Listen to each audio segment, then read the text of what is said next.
One rank one pension. 3 साल से युवा दौड़ दौड़ के अपने पैरों पे छाले लेकर इस उम्मीद में है कि मोदी शाह जी आपने 8 साल हम लोगों को ठगा, लेकिन शायद सुबह का भूला शाम में घर आएगा। 2 करोड़ नौकरी से शुरू हुए युवाओं को देने वाला झांसा पकौड़ों से निकलकर अग्निपथ पे जाके रुका है। फौजों में संविदा शर्म है मगर आती नहीं है। अग्निपथ के नाम पर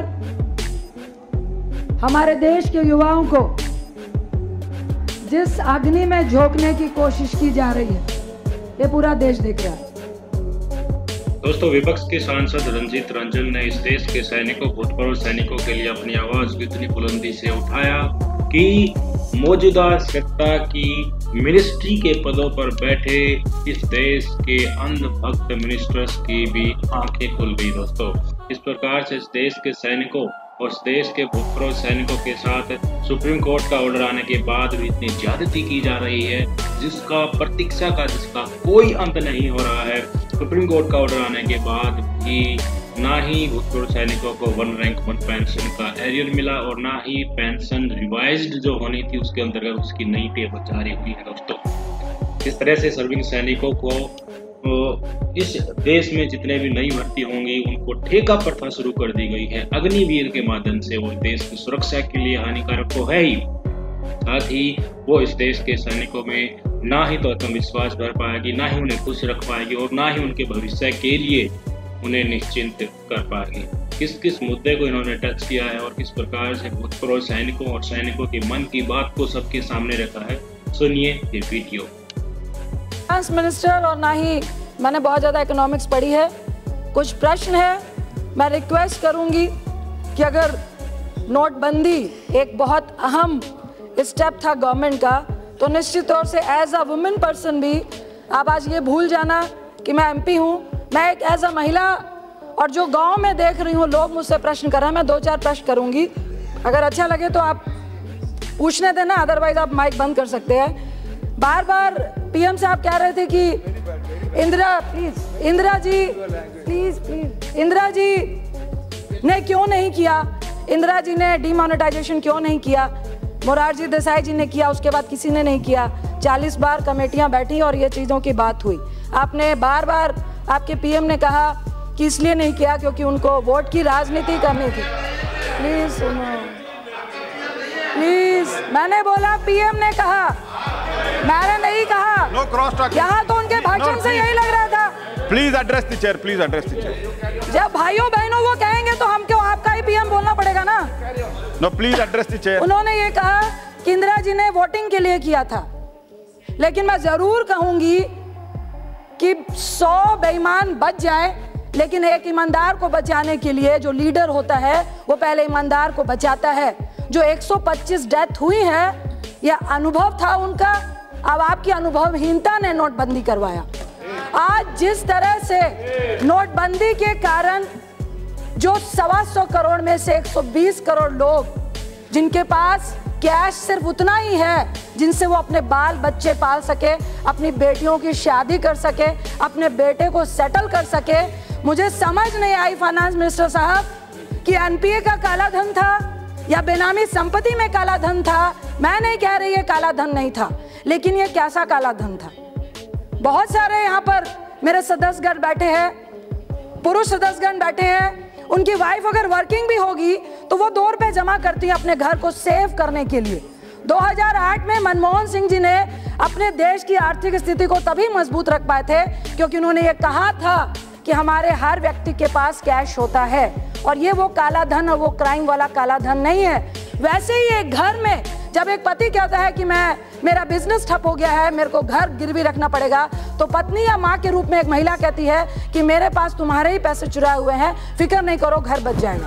तो क्या वो काला धन था?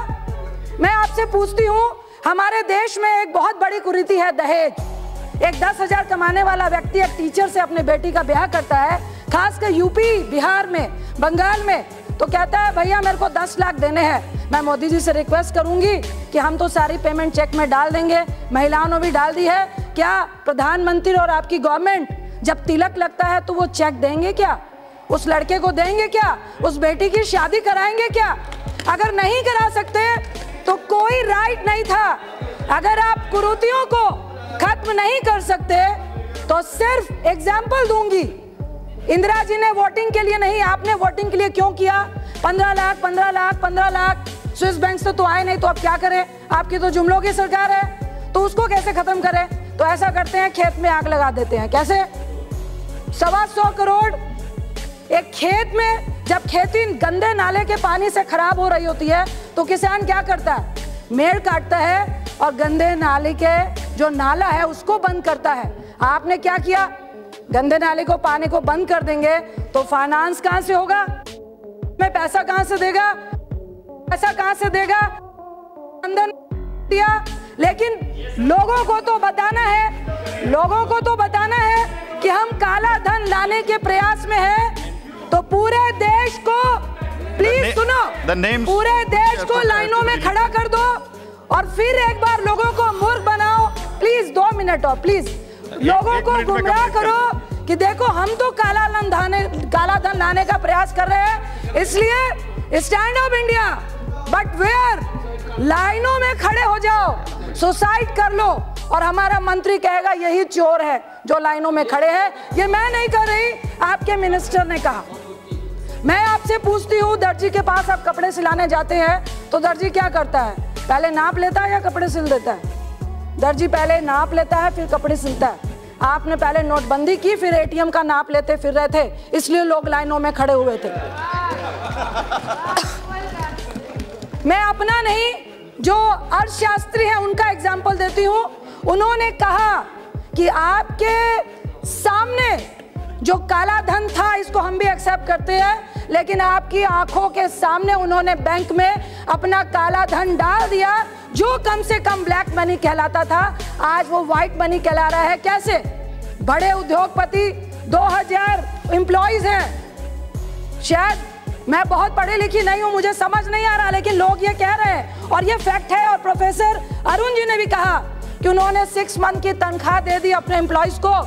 एम्प्लॉइज मोदी जी से तो कहने जाएंगे नहीं, क्योंकि मोदी जी पेट में भोजन नहीं दे रहा है, उनका बॉस उनको भोजन दे रहा है।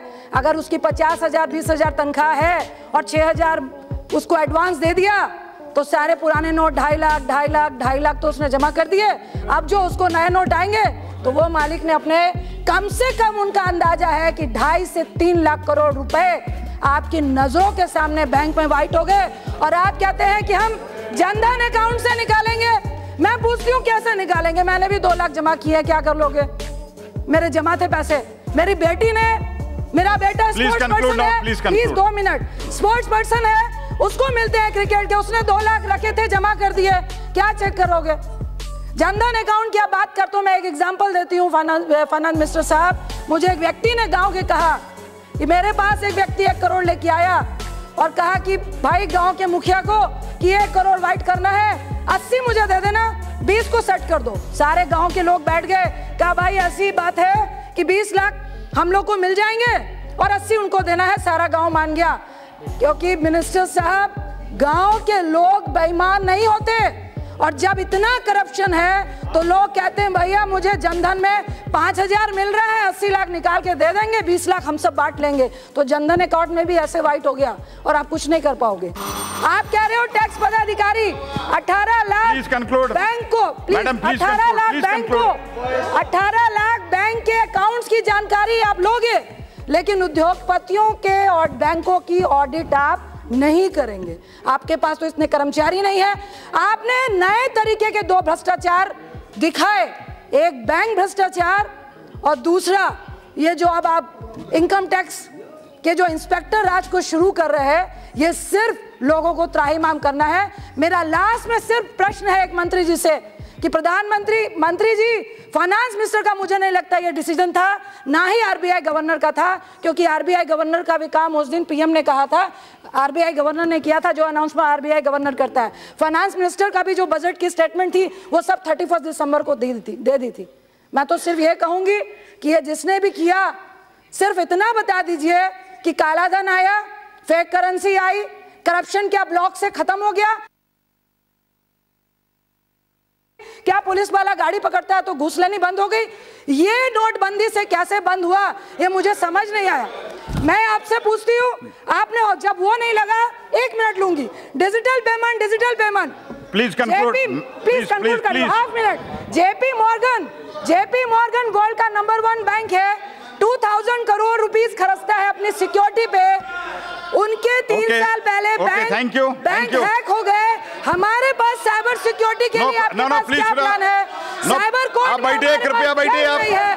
Please sit down. No please sit down. No you please address the chair. Please half minute. Ranjit Ranjan ji please address the chair.